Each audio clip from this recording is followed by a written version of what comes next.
Hi, I assume if you found this tutorial about American laser games and Action Wow Max, you're having trouble getting your light gun configured with it. What the problem is it's a resolution problem, and I'm going to show you how to fix that. So what you want to do is you want to go find where those system ROMs are, like wherever you have them stored for that. I'm just going to go into mine, and I'm going to choose American Laser Games. And I have all the different .bat files for them. So what you want to do is you want to right click and then you want to go edit.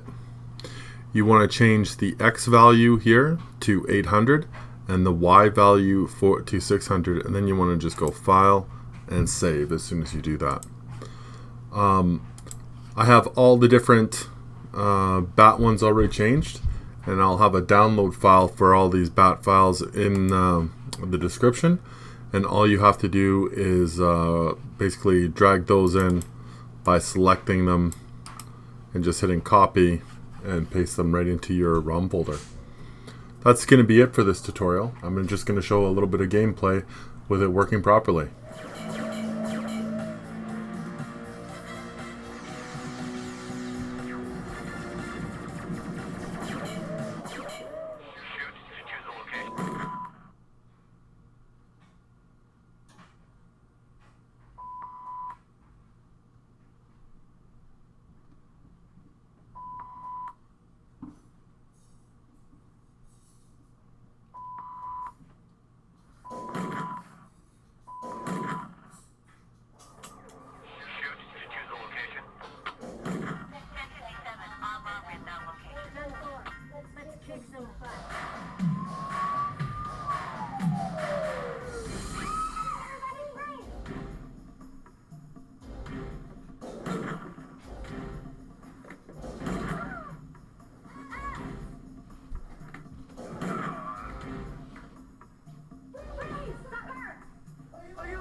Thanks for watching, and we'll see you in the next one.